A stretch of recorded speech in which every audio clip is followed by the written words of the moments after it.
Manual sir கொண்டது ஆப்பநாடு மரவர் சங்கம் தானுங்க. பகிரங்கமா உட்காந்து பேசுவோமா? செந்தில் மல்லர் பேசுனது என்னங்க? அவர் எது ஐயா முத்துராமலிங்க தேவர எந்த ஆதாரத்தில் இன்னைக்கு ராமர் பாண்டியன் கொலை வழக்குல அந்த குற்றவாளிகளை கொண்டு போய் ஏங்க அவங்க ஆஜர்படுத்தணும்? ராமர் பாண்டியனுக்கும் அந்த கொலை குற்றவாளிகளும் தனிப்பட்ட பகை. அவங்க ஆப்பநாடு மரவர் சங்கத்துக்கு அதுக்கு என்னங்க இருக்கு?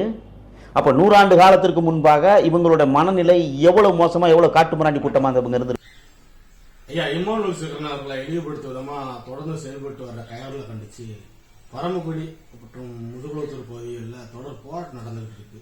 இதை பத்தி நினைக்கிறீங்க? எதிர்மறையான போராட்டங்கள் மாறி மாறி நடக்குது. ஒரு பக்கம் பரமக்குடி, ஒரு பக்கம் முதுகுளத்தூர், மீண்டும் முதுகுளத்தூர். இந்த எதிர்மறையான போராட்டங்கள் பதட்டமான சூழல் ஏற்படுவதை இதற்கெல்லாம் முழு பொறுப்பு அரசு தான். இந்த ஆளுகின்ற இந்த திராவிடர் மாடல் அரசு தான்.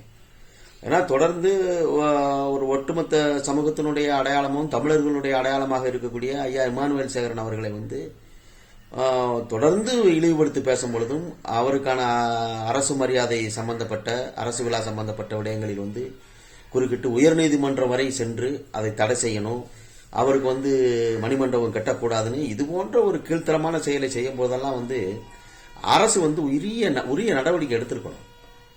ஏன்னா மதுரையில் அதற்கு தொடர்ந்து பல இடங்கள் ஐயா இம்மானுவேல் சேகரன் தொடர்ந்து இழிவா எத்தனையோ பேர் பேசி வரேன். அதெல்லாம் அரசு இன்னும் பாருங்க, வெட்டுப்பத்து செத்தவனுக்கு அரசு விழாவா அப்படின்னு பேசினவன்லாம் இன்னைக்கு எந்த ஒரு வழக்கும் பதிவு செய்யல. இன்னைக்கு அண்ணன் செந்தில் மல்லர் போன்றவர்களுக்கெல்லாம் நீதிமன்றம் சொல்றது அது மன்னிப்பு கடிதம் எழுதி கொடுங்க, அவர் கேட்ட கேள்விகள் என்ன, அவர் யாரை ஒருமையில் பேசினாருங்கிறது கூட சரியா நீதிமன்றம் உள்வாங்காம இது போன்ற கருத்தில நீதிமன்றமே பதிவிடுவது ஒரு வேதனைக்குரியது. அப்ப அரசும் தொடர்ந்து இதை கண்டுகொள்ளாமல் போவது, பிரச்சனைகளை வளர்த்து விடுவது, பிறகு பகையை நிலைநிறுத்துவது, இந்த போக்கெல்லாம் அரசு கைவிட்டு இந்த மண்ணுக்கான ஒரு அரசியலை கையில் எடுத்து அரசுகள் ஒரு சமநிலையான ஒரு பார்வையை எடுத்தால்தான் இது சரியாகுமே தவிர இதை தொடர்ந்து இரு சமூகத்தை முட்டி மோதி விட்டு வேடிக்கை பார்ப்பது ஏற்றுக்கொள்ள ஆப்பநாடு மரவர் சங்கமும் சரி, தேவேந்திர குல வேளாளர் ஒருங்கிணைப்பு குழுவும் சரி, முதுகுளத்தூர் பகுதியில மாறி மாறி ஒரு பெரும் பேரணி போராட்டத்தை நடத்தியிருக்கிறாங்க. இதை பத்தி நினைக்கிறீங்க? இல்ல இதான் தம்பி, இப்ப என்னன்னா இந்த போராட்ட காலம் முடிவுக்கு வரணும். முடிவுக்கு வரும். இன்னைக்கு இருக்க வலைதள காலங்கள், இன்னைக்கு இருக்க அறிவியல் தளத்துல இன்னைக்கு எவ்வளவோ ஒரு வளர்ச்சியை நோக்கி இன்னைக்கு போய்கிட்டு இருக்குது. இந்த கால சூழ்நிலையில மீண்டும் மறவர் சமூகங்கள் தனக்கான ஒரு அரசியல் பார்வையை கட்டியெழுப்பதற்கு அவர்கள் தயாராகணுமே தவிர மாற்று சமூகத்தினுடைய பிரச்சனைகளை தலையிடுவது, அந்த தலைவருக்கு என்ன வரலாறு இருக்கு, இந்த தலைவருக்கு என்ன வரலாறு இருக்கு, இது போன்ற ஒரு பிற்போக்குத்தனமான எண்ணத்தை கைவிட்டு இளைஞர்களை எப்படி கல்வியில் உயர்த்துவது, அவர்கள் வேலை வாய்ப்புகளை எப்படி உயர்த்துவது, அவர்களுக்கு பொருளாதார ரீதியாக வணிக ரீதியாக எப்படி அவர்களை வகுப்படுத்தி அரசியல் படுத்துவதுங்கிறது பார்க்கணுமே தவிர அந்த தலைவனுக்கு என்ன வரலாறு, இந்த தலைவனுக்கு என்ன வரலாறு அப்படிங்கிறது இது கேலி கூத்து. இது மேல இங்க ஒரு கூட்டம், இது எந்த தத்துவத்தின் அடிப்படையில், எந்த சித்தாந்தத்தின் அடிப்படையில் இந்த கூட்டங்கள் கூட்டப்பட்டதுன்னு சொல்ல முடியுமா? அங்கிட்டு பள்ளங்குடி இருக்கேன், அங்கிட்டு முதுகுளத்தூர்ல நாங்க மரவன் கூடுறோம், நீ மரவன் கூடனா இங்கிட்டு மல்லர்கள் கூடுறோம் அப்படிங்கிற ஒரு எதிர்மறையான கருத்தியல், ஒரு வன்முறையை நோக்கித்தான் இது நகரமே தவிர ஒரு அறிவுத்தளத்துல இது ஒரு எடுபடாத ஒன்று. அதனால அந்த சமூகங்கள் தன் இளைஞர்களுக்கு அடுத்த தலைமுறைக்கான அரசியலை கையில் எடுக்குவதே சரியாக இருக்குமே தவிர இது போன்ற பிரச்சனைகள்லாம் கடந்து போகணும் தம்பி. பல காலத்துக்கு அப்புறம் இப்ப ராமநாதபுரம் மாவட்டம் இரு சமூகங்களுக்கு இடையே மீண்டும் ஒரு பதட்டமான சூழ்நிலை நிலவிட்டு இருக்கதா தெரியுது. இந்த திராவிட அரசும் சரி, இல்ல இந்த இரண்டு சமூகத்தோட பெருந்தலைவர்களா இருக்கிறவங்களும் சரி, இது குறித்து எதையுமே கண்டுக்காம இருக்கிற காரணம் என்ன? இல்ல இவன் கண்டுக்கிற மாட்டான்ல, இவன் ஏன் கண்டுக்கிறனுங்கிறீங்க? இவன் எப்பயுமே முட்டி மோதணும், வெட்டி சாகணும், அதை அப்படியே குளிர் காயணும், இந்த பக்கம் அந்த பக்கம் வழக்குகளை போடணும். எங்கிட்டு வெட்டுப்பத்து செத்தாலும் வெட்டி சாகப்பட்டவனாக இருந்தாலும், கொல்லப்பட்டவனாக இருந்தாலும் சரி, கொலை செய்யப்பட்டவனாக இருந்தாலும் சரி, இரு பக்கமும் வழக்குகள் சீரழிஞ்சு செங்க சமுக்கிறது இந்த மக்கள் தான். ஒரு இரண்டு சமூகங்களுக்கும் இடையே மீண்டும் ஒரு பதற்றமான நிலை வருவதாக தெரியுது. இந்த திராவிட அரசோ சரி, இல்ல இந்த இரண்டு சமூகத்தின் பெருந்தலைவர்களா இருக்கிறவங்களோ சரி, இத பத்தி எதுவுமே கண்டுக்காம இருப்பதற்கான காரணம் என்னவா நினைக்கிறீங்க? இது அரசியல் நகர்வு. தலைவர்களை பொறுத்தளவு அரசியல் நகர்வு, மல்லர்குடியை பொறுத்தளவு இது சமூக நகர்வு. இது ஊர் குடும்பங்களுக்கு கிடைத்த பெரும் வெற்றி.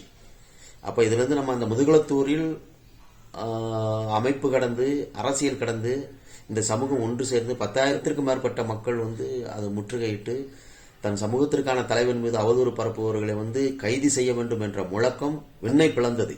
அதில் மாற்று கருத்து இல்லை. அப்ப இன்றைக்கு இருக்க அரசியல் களத்தில் வந்து அதிகாரமற்ற சமூகம், வாழ்ந்து கட்ட சமூகத்தினுடைய ஒரு பாமரர்களுடைய ஒரு போராட்டம் அது வந்து. அப்ப அது போன்ற முதுகுளத்தூர்ல எப்படி அரசியல் கடந்து நம்மெல்லாம் வந்து ஒன்று சேர்ந்து அந்த இடத்துல வந்து அரசுக்கு பெரும் கோரிக்கையை முன்வைத்தோமோ அது போன்ற எல்லா பகுதிகளும் வந்து ஊர் குடும்பங்கள் அந்தந்த பகுதியில் ஏற்படும் சமூக கொடுமைகளுக்கு எதிராக, இது போன்ற அடக்குமுறைக்கு எதிராக ஒன்று சேர்ந்து முதுகுளத்தூரை போன்று எல்லா பகுதிகளும் இந்த மக்கள் ஒன்று சேரணும். அந்த ஊர் குடும்பங்களுக்கு நம்ம நன்றி செலுத்துறோம். அது வந்து பெரும் நன்றியை செலுத்துவதற்கு மட்டுமல்ல, அவர்களை இருகரம் கூப்பி நம்ம வணங்கணும். ஏன்னா வந்து ஒரு அரசியல் கட்சியால கூட அவ்வளவு பெரிய கூட்டத்தை கூட்ட முடியாது. அப்ப அந்த இடத்துல அவ்வளவு கூடியிருக்காங்க அப்படின்னா வந்து இதுவே வந்து நமக்கான அறிவியல் தளம், அறிவாயுதம் ஏந்திய போராட்டம் இதுவே. அது போன்று எல்லா இடங்களிலும் வந்து இந்த சமூகம், இந்த ஊர் குடும்பங்கள், அந்த கட்டமைப்பு என்பது ஓங்கி வளர்ந்து நிற்க வேண்டும் என்பதுதான் நம்மளுடைய பார்வையாக இருக்குது. இப்ப இந்த அரசு நினைச்சிருந்தா ரெண்டு சமூகத்து பக்கம் உள்ள முக்கிய தலைவர்களை கூப்பிட்டு ஒரு அமைதி கூட்டத்தை ஏற்பாடு பண்ணிருக்கலாம், இல்ல இந்த பிரச்சனையை எப்படி முடிச்சு வைக்கிறதுன்னு சொல்லி சிந்திச்சிருக்கலாம். ஆனா இது எதையுமே கண்டுக்காம மேலும் ஏதோ ஒரு விபரீத துணைக்கு விட்டுருத்தா? இல்ல அரசு வந்து யார் வெட்டு குத்து செத்தா அவனுக்கு என்ன, அரசுக்கு என்ன? அரசு யாரு? அவனுக்கு இந்த மண்ணுக்கு என்ன சம்பந்தம் இருக்கு? அப்ப பன்னெடுங்காலமாக இந்த நிலவியல் கோட்பாட்டில் இந்த சிக்கல் இருக்கிறது எல்லாருக்கும் தெரியும். அப்ப இந்த சமூகங்கள் பதட்டமான சூழ்நிலை ஏற்படுது. ஒரு சின்ன சின்ன பிரச்சனை கூட பகையாக மாறி, பகை முரண்பாடாக மாறி, முரண்பாடு கொலைகளை விழுந்து தொடர் கொலைகள் நடக்குது. அப்ப வந்து அரசு வந்து கையில் எடுக்கணும்ல. அப்போ ஒரு சமூகத்தினுடைய அடையாளமாக இருக்கிற ஐயா இமானுவேல் சேகர்னு ஒருத்தன் குறைச்சு மதிப்பிடுறான், அவன் வந்து தடித்த வார்த்தைகளை விடுறான், கீழ்த்தரமா பேசுறான். அப்ப அந்த நாயை அன்னைக்கே கண்டிச்சு அவனை வந்து சிறைப்படுத்திருந்தா அன்னைக்கு இவ்வளவு பெரிய சிக்கல் வந்திருக்குமா? அப்ப அதுக்கு யாரு? அரசுதான் காரணம். அப்ப இவன் எப்பவுமே வந்து இவன் முட்டி மோதணும், இவன் வெட்டி சாகணும், நம்ம குளிர் காயணுங்கிறதுல அரசு இருக்கு. அதுக்கு இளைஞர்களும் பலிகடாகிறாங்க. அதற்கு அது சார்ந்த அந்த மறவர் சமூகம் சார்ந்த தலைவர்கள் வந்து தன் சமூக இளைஞர்களுக்கு கல்வி, வேலை வாய்ப்பு, பொருளாதாரம் எப்படி அரசியல் படுத்தணுங்கிறது எடுக்கணுமே தவிர மீசையை முறுக்கி விட்டு அருவாளை கையில் விடுத்து அவனை வெட்டி இவனை வெட்டுங்கிறது இதெல்லாம் வந்து காலப்போக்கில் காணல் நீர் போல வந்து மறைஞ்சிரும். இதை வந்து அறிவாயுதம் ஏந்திய ஒரு போராட்டத்தை வந்து மக்கள் தளத்தில் அரசியல் தளத்தில் நிற்குமே தவிர வந்து வன்முறை தளம் என்பது ஒருபோதும் வந்து வெற்றி அடையாது. எந்த ரவுடி ஜெயிச்சிருக்கேன் சொல்லு தம்பி பார்ப்போம். எவனா ஒரு ரவுடி ஜெயிச்சிருக்கானா? நான் வந்து இந்த ரவுடி இந்த ஊர்ல வந்து இத்தனை பேர் வெட்டியிருக்கேன், நான் வந்து இந்த இடத்துல வந்து தாதாவா இருக்குன்னு சொல்லுங்க பார்ப்போம். எத்தனையோ தாதாக்கள், எத்தனையோ ரவுடிகள், எத்தனையோ பேரை பார்த்தாச்சு. அதெல்லாம் வந்து ரத்தத்தை வச்சு கழுவ முடியாது. அதை மட்டும் புரிஞ்சுக்கணும். இந்த வலைதள காலங்களில் வந்து இன்னும் வந்து நான் வந்து ஆதிக்க சாதி, நான் ஒடுக்க போறேன், நான் அடக்கிடுவேன், நான் ஒடுக்கிடுவேன், நான் வெட்டிடுவேங்கிறதெல்லாம் வந்து இதெல்லாம் சாத்தியமில்லாத ஒன்று. அறிவாயுதம் ஏந்து நிலங்கள். இந்த சமூகம் மட்டுமல்ல, எந்த சமூகமாக இருந்தாலும் சரி, இந்த தமிழர் நிலத்தில் வாழுகின்ற மக்கள், இந்த தமிழர் நிலம் சார்ந்த வாழுகிற மக்கள், இந்த கூட்டங்கள்லாம் வந்து அறிவாயுதம் ஏந்திய போராட்டமே வந்து மண்ணுக்கான மார்க்சியமாகுமே தவிர வந்து ஆயுதம் ஏந்திய போராட்டமெல்லாம் வந்து மண் சார்ந்த போராட்டமாக ஆகாது. அதை புரிந்து கொள்ள வேண்டும். அதனால வந்து இளைஞர்களும் வந்து அவரை போல வந்துருவான், அந்த இவரை போல வந்துருவான், அந்த போராளி இந்த போராளி அப்படிலாம் வந்து ஒரு நமக்குள்ளே வந்து ஒரு மாயை, ஒரு பிம்பத்தை கட்டமைச்சு வழக்கு வம்புன்னு சீரழியாம தன் வாழ்க்கையை வந்து நகர்த்தி போகணுங்கிறதே இந்த இடத்துல நம்ம பதிவு செய்யணும்.